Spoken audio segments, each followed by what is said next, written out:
Greetings of the day. Today I Chavi Gupta welcome you all in this session. In the previous session we have done the topic that is Ohm's law, and I hope that you remember the Ohm's law, which states that V, that is the potential difference, is directly proportional to the current.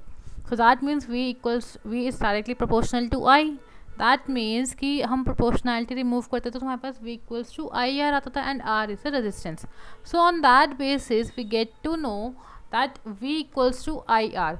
But what is the use of V equals to IR? This V equals to IR help us to generate what is the power used by us in our appliances, or what amount of electrical energy is being generated in the appliances or in the circuit.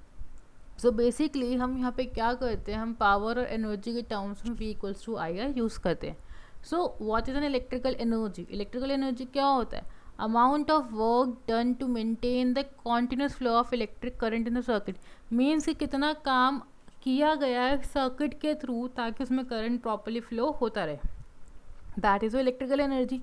And आपको पता है कि energy की ऐसा unit हमेशा joule होती है. सो आप इलेक्ट्रिकल एनर्जी की बात करो या हीट एनर्जी की बात करो, वो हमेशा ऐसा यूनिट में जूल ही रहेगा. Okay, that is your electrical energy. But what is electrical power? Power क्या होता है कि कितना काम कर सकते हो एक गिवन टाइम पीरियड में. That is your power. So electric work done per unit time and work done is your energy over here. Fine. So electrical work done or energy is equal. So the electrical work done per unit time is called electric power. So P equals to, that is power equals to work done upon में time.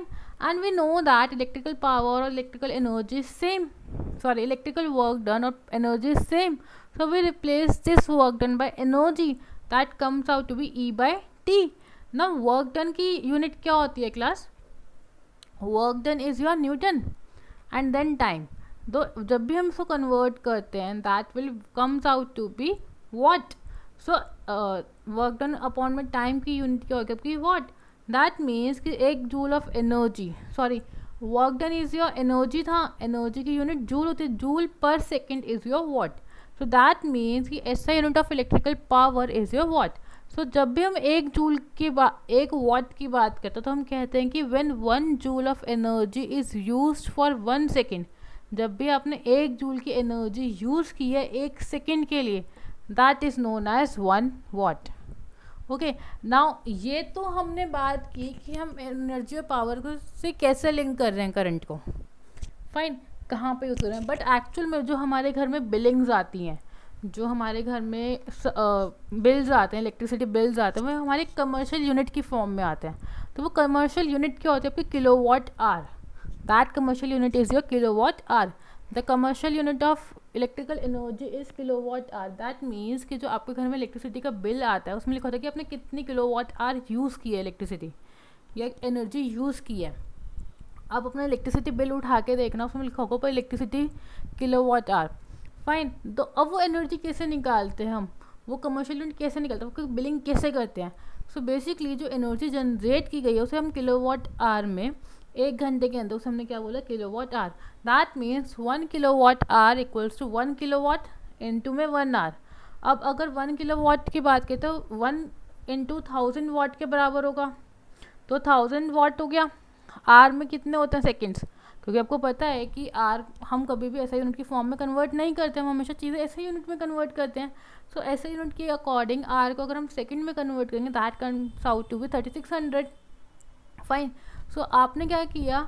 3600 into 1000 किया, 2 0 3600 की and 3 0 यहाँ पे, तो 36 into 10 की power 5 आएगा. But आप standard notation के हिसाब से 3.6 इंटू 10 की पावर 6 जूल करते हैं. सो दैट मीन्स कि 1 किलोवाट आर कितने के बराबर होता है? 3.6 इंटू 10 की power 6 joule. So this is how we have converted and used the power in our electricity, in our bills. Okay, now the next one is what is the heating effect of electric current. अब आपको पता है अगर कहीं पे भी current produce हो रहा है तो उसका एज अ साइड इफेक्ट आपका हीट एनर्जी की फॉर्म में प्रोड्यूस होता है. Heat energy is your electrical energy. Sorry, basically जब भी आपका कोई करंट प्रोड्यूस होता है तो एज अ साइड इफेक्ट की फॉर्म में हीट एनर्जी प्रोड्यूस होता है. लाइक फॉर एग्जांपल अगर मैं बात करूं, जो आप अपना फ़ोन चार्ज करते हैं, तो कुछ टाइम के बाद ना चार्जर गर्म हो जाता है आपका, क्यों? क्योंकि उसमें से करंट फ्लो कर रहा है। तो उसका साइड इफेक्ट में जब वो करंट फ्लो कर रहा है तो वो अपनी हीट एनर्जी प्रोड्यूस करता है। तो वो हीट एनर्जी जो प्रोड्यूस कर रहा है उसकी वजह से वो क्या कर रहा है, आपका चार्जर गर्म हो रहा है। अब वो हीट एनर्जी क्यों प्रोड्यूस हुई? क्योंकि आपको पता है कि energy can neither be created nor be destroyed, वो किसी और फॉर्म में कन्वर्ट हो जाती है। तो किस फॉर्म में कन्वर्ट होगी? हीट एनर्जी की फॉर्म में कन्वर्ट होगी। Okay, so when current flows through a conductor, heat energy is generated in the conductor. Fine. The heating effect of an electric current depends on three factors. तीन चीज़ों पर depend करेगा: resistance, current and time. जितना ज़्यादा current resistance होगा उतना ज़्यादा heat produce होगा। फाइन, करंट एंड टाइम पे डिपेंड करता है। कैसे करता है वो देखते हैं। अब करंट एंड टाइम पे कैसे डिपेंड करता है, that is given bye joules law of heating. अब वो क्या कहता है कि हमने कोई भी एक रजिस्टर लिया, उसके थ्रू करंट फ्लो करा रहे हैं, उसका रेजिस्टेंस आर है। तो ऑब्वियसली जब रजिस्टर लिया तो वहाँ पे पोटेंशियल डिफरेंस जनरेट होगा, दैट इज योर वी। अब जब करंट फ्लो करा तो वहाँ पे चार्जेस भी फ्लो करेंगे, और जब चार्ज फ्लो करेगा तो कुछ टाइम पीरियड में फ्लो करेगा। सो जब चार्ज फ्लो कर रहा है पोटेंशियल डिफरेंस डेवलप हो रहा है एक गिवन टाइम पीरियड में, तो वो वर्क डन कर रहा है। फाइन, अब जब वर्क डन कर रहा है तो work done is given by potential into charge. Because potential difference हम क्या करते थे, वर्क डन अपॉन में चार्ज करते थे। तो वर्क डन क्या होगा, पोटेंशियल डिफरेंस इनटू चार्ज। अब चार्ज आपको पता है क्या होता है, that is Q equals to I T. Q equals to I T था आपका। फाइन, बट वर्क डन के लिए अगर हम पावर की बात करें, क्योंकि जूल्स लॉ ऑफ हीटिंग में पावर आता है, हीटिंग क्योंकि इलेक्ट्रिसिटी प्रोड्यूस हो रही है, एनर्जी की फॉर्म है वो, तो वहाँ पे पावर क्या होगा, वर्क डन अपॉन में टाइम। अब पावर क्या था, वी इंटू क्यू अपॉन में टी। क्यू क्या था आपका, क्यू क्या, आई क्या होता है, क्यू अपॉन टी। क्यू क्या हो गया, आई टी, यही मैंने आपको बोला। सो अब हमने वैल्यूज पुट कर, क्यू अपॉन टी क्या हो गया, आई। सो वी पी क्या हो गया, वी इंटू आई। अब P equals to V into I. अब हमने दोनों साइड टी से मल्टीप्लाई करते हैं, बिकॉज जो एनर्जी प्रोड्यूस होगी वो कुछ टाइम पीरियड में प्रोड्यूस होगी। So P multiply by T equals to we I upon into T, that comes out to we I I. फाइन, अब पावर क्या थी, हीट एनर्जी की फॉर्म थी। नाउ एच क्या हो गया, वी आई टी हो गया। अब आपको पता है वी आई आर के बराबर होता है ओम्स लॉ के अकॉर्डिंग, तो V equals to I R हो गया। आपने वैल्यू पुट की तो H equals to I square R T. So that means कि जितनी भी amount of heat energy generate होगी वो करंट का square then resistance and then time period से मल्टीप्लाई किया जाएगा। Now the expression says that it is as Joule's law of heating, that is H equals to I square R T is Joule's law of heating, which states that heat produced in a resistor is directly proportional to the square of current given to the resistor. Directly proportional to the resistance means square of current के directly proportional है, resistance के directly proportional है, and current के directly proportional है। But ये current कहाँ और कब आया था, कुछ टाइम पीरियड में आया था। तो यही हमने बोला था, जो हीट एनर्जी है वो तीन फैक्टर्स पर डिपेंड करती है, resistance, current and the time, यही हमने आपको बोला था। फाइन, तो अब इसकी कुछ एप्लीकेशन है। फर्स्ट इज जो इलेक्ट्रिक बल्ब। इलेक्ट्रिक बल्ब में आपका फिलामेंट होता है जो ग्लो करता है बिकॉज ऑफ हीटिंग इफेक्ट। आपने इलेक्ट्रिसिटी सप्लाई करी बट फिलामेंट तब ग्लो करता है जब वो गर्म हो जाता है, गर्म नहीं होता तो वो ग्लो नहीं करता। Fine, next is electric iron. Electric iron में क्या होता है, जो एलिमेंट जो आपका जहाँ से स्टीम निकलती है वो एक्चुअली एलॉयज की बनी हुई है। जब तक वो अपने मेल्टिंग पॉइंट पे नहीं पहुँचता तब तक वो वर्क नहीं करता, एंड वर्क नहीं करेगा तो वो भाप की फॉर्म में वाटर को हीट अप नहीं करेगा, एंड जब तक वो गर्म नहीं होगा आपके कपड़े आयरन नहीं होंगे। Fine, next is electric fuse. आपको पता है फ्यूज क्या होता है, जो वायर जो आपके घर में अप्लायंसेस में लगता है सो दैट जब एक्स्ट्रा करंट फ्लो हो रहा हो तो उसके करंट के फ्लो को रोक दे। यही होता था, जब एक्स्ट्रा करंट फ्लो होता था तो वायर मेल्ट हो जाती थी, वायर मेल्ट होती थी तो सर्किट ब्रेक हो जाता था, एंड सर्किट ब्रेक होता था आपके अप्लायंसेस वर्क करना बंद कर देते थे एंड वो बच जाते थे। So electric fuse is use to protect the electrical appliances from high voltage. Electric fuse is made of metal or alloy of metals such as aluminium, copper, iron, lead, etc.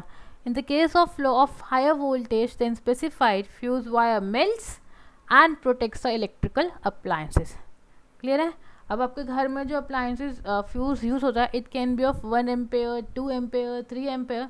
Basically fuse को अगर समझना हो तो आपने देखा होगा कभी कभी आपके घर में एमसी ट्रिप कर जाती है, जैसे एसी एकदम से एसी चल रहा है और एकदम से इलेक्ट्रिसिटी की सप्लाई ज़्यादा आती है तो वो एमसी गिर जाती है अपने आप, दैट मीन्स कि वहाँ पे करंट फ्लो ज़्यादा था एंड वो ट्रिप करके सर्किट ब्रेक हो गया, तो वहाँ पे आपको वो एमसी चेंज करनी पड़ती है, that is electric fuse.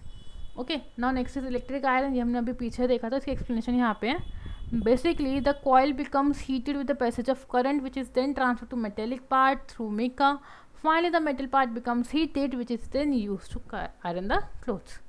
Now, we have completed the chapter. Now it's time to do the numerical. Two numericals are given to you.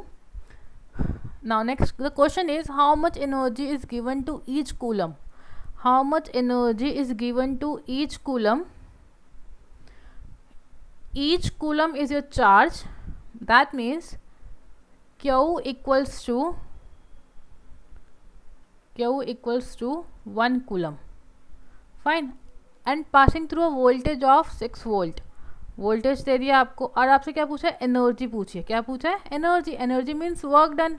Fine, अब उसने वर्क डन पूछ लिया आपसे, वोल्टेज आपको पता है, चार्ज उसने आपको दे दिया, सो V इंटू क्यू किया आपने, V is 6 volt, charge is 1 coulomb, that comes out to be 6 joule, that means 6 joule की एनर्जी लगी आपको 1 coulomb के चार्ज को प्रोड्यूस करने में over a battery of 6 volt। Now the next question says compute the heat energy generated। कितनी heat energy generate हुई है आपकी,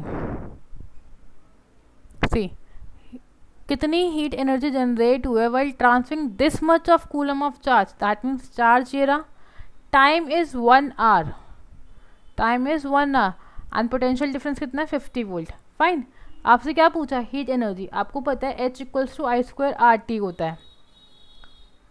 fine, I square R T, आपके पास एक फॉर्मूला ये है, बट आपके पास एक सेकंड फॉर्मूला ये भी था, H equals to we I T.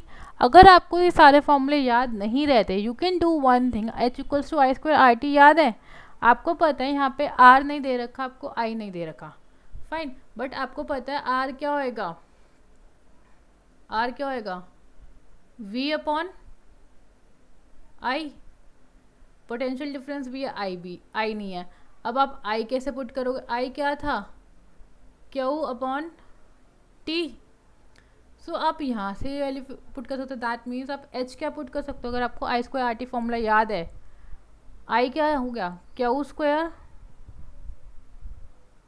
Into में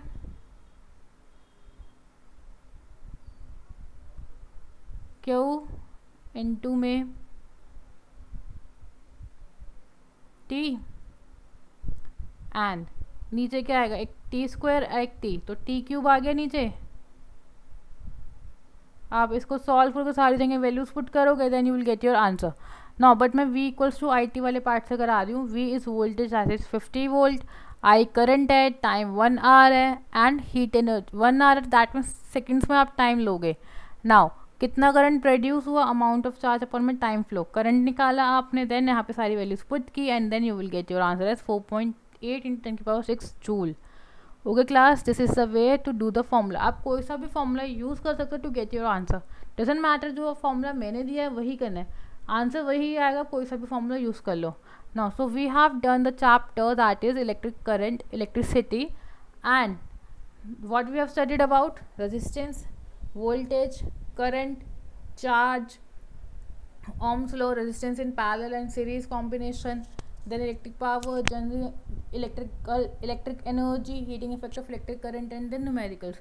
So in this way we have completed the chapter, and if you have any doubt regarding this chapter you can contact me. That's all for today. Thank you and have a nice day.